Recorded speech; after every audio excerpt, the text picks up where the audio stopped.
And welcome back to the Common Gourmet. Today we are doing refrigerator pickles. Now the difference between refrigerator pickles and your regular pickles is the regular pickles ferment for 14 days or more. These, quick stovetop method. Alright, you can see that the cauliflower is a little funky there. Everything you see here I got off the sale rack over at the store. You can see the skin on the peppers is a little wrinkly. You know, it's kind of on its last day of sale sort of thing. See the cucumber? Nope, not that one. Yep, that one.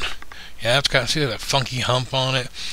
I got them all cheap. I think I got everything here for less than, well, no, I got everything here for less than $5. So we're going to put a head of cauliflower each with the dill pickles and with the pickled peppers.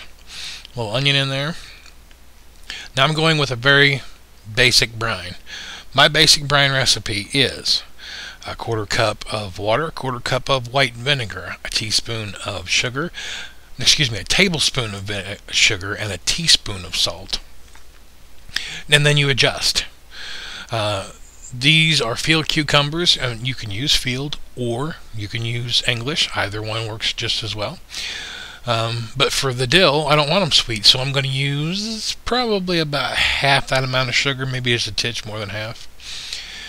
For the peppers, however, I tried one, and they doesn't quite melt your nose off, but it comes close. They've got a kick to them, and I like spicy, but I don't like too spicy, so I'm going to actually add about a quarter of more than that of sugar.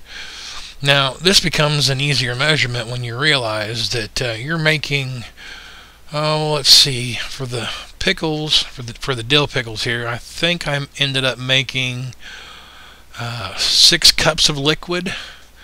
So that's 3 cups of vinegar, 3 cups of water. You have to make enough to cover everything that you're putting into it, which for me is fine, because if I have leftover brine, which I sometimes do, I just save it for the next time. I mean, it's brine, it's not going to go bad. Now, when you're cutting up things like cauliflower, you don't want, some people like stem, I guess. I don't. So I try and, trim away most of that core stem. I try and break the pieces up into small bits when I, cut it all up. It's up to you. This is your stuff. If you want to cut your cucumbers into spears or cubes or curly cubes, it's yours, man. You cut it however you want. Same thing with the cauliflower, cut it however you want. Now, while I'm cutting this up, I'll explain the brine. You take your brine. Into your brine you may add herbs, spices. Stay away from flavored salts unless you're going to use that in place of the salt in the recipe. You want to put it on the stove and bring it up just to a boil, and then turn it down to a simmer. And I usually like to let it simmer for about 5 minutes before I throw the stuff in. And that, in the end, that's what we're going to do. We're going to just slice everything up. We're going to throw it in, let it set until it cools, and then jar it up. I mean, it's just that simple. This is really an easy thing to do. Can you pickle fruit? Yes, you can. I have limited experience with it, so I can't say too much to it. I have read that rice wine vinegar is better for fruit in general. I haven't tried it. Fruit doesn't last around here long enough to get pickled, so not that vegetables usually do too much either. Now, with the peppers, I'm going to be adding whole peppercorns in with the brine, because I like the peppercorn flavor. Both jars are getting minced garlic added to them. We like garlic and onion. And of course the dill pickles are getting dried dill. You can add dried or fresh, doesn't matter. Now, what I like to do with the peppers, slice them up, and you can see me toss them in that top with all the seed in it. I like some seeds. They add some heat, they add some flavor, but not too much. So once I get done chopping the peppers up, what I do is I put the bowl in the sink. I get the cold water going, and then I kind of blast it with the cold water till it's about 3/4 full, and then I turn it down so that it just kind of trickle fills. It's all going to float to the top. Now, if your sink's decently level and you're on a nice slow trickle, what happens is the bits and bobs start to seeds and stuff start to slowly overflow. And if you get in there with your hand or the spider or whatever and kind of bob the stuff up and down, you'll see more seeds come out. You don't have to get them all out, just enough so that it's not killer hot. We're gonna get this cauliflower broke up and put in there as well. This is really your realm of imagination. What flavors do you like to put together? That's what you do. It's just that simple, really and truly. So now we're going to slice up the onions. Now, we eat the onions. They're not just for flavor, so I like to do what's called a French cut on them.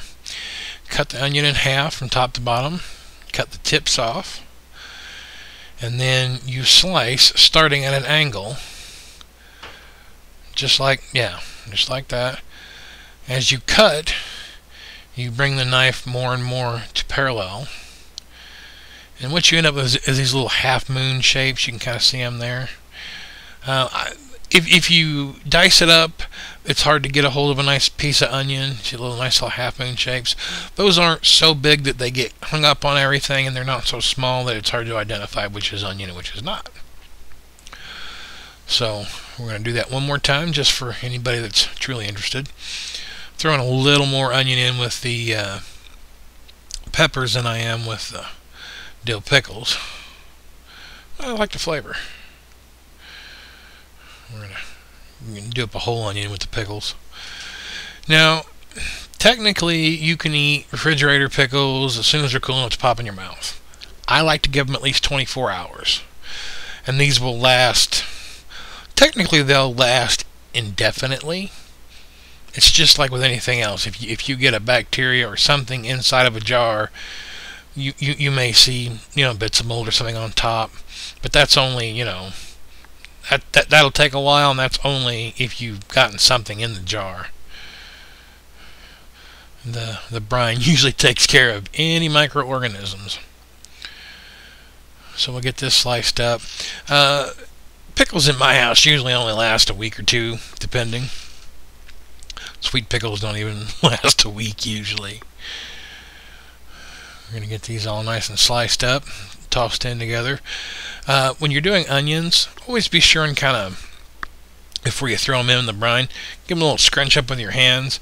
It breaks them free of each other and knocks a little of their juice loose, which kind of helps spread the flavor around. Alright, we're going to dump out our leftover trash there. That's our, it's kind of hard to see, but that is the dill brine. It's really hard to film through the steam. All the dill floated to the top there. And pay no attention to the bag or that one. We're going to put the other brine over here. Now this is for the peppers. There's garlic and black peppercorns, and I think I put a little red pepper flake in there. The red pepper flake actually has no heat. This particular batch I got, they just have a nice flavor to them. So you just literally, gently, because the stuff is still good and hot, dump it in. Make sure everything, like I said, there you go. Just kind of break that onion up a little bit, and just gently drop it all in there. And break the onion up. We're going to drop that in there too. Now, the question is, how long does this need to sit? Till it's cooled. It doesn't need to be, icebox cold, sitting on the counter, but, you need to be able to get your hands into it a little bit. Now, this stuff likes to float. So I'm going to take a little saucer here and place it down on the top, just to kind of help weigh it down a little bit. And then I'm going to be an idiot and realize that that little bit of a saucer isn't going to fit in that pot. Wait for it. Trying to get everything crunched down there. And, oh, doesn't fit. Yeah, so I'm not so bright sometimes. No big deal. We have a little bowl. Just invert it. Throw it down in there. Give everything a little squish. And let it set until cool. Now, you're going to need jars. I do not recommend putting this stuff in plastic, because even the supposedly odor-resistant plastic has a tendency to smell like this stuff. Now, I've already done the pickles, but I'm just going to show you real quick what to do. It's pretty simple. Take the stuff out, put it in a jar, and then pour the brine over.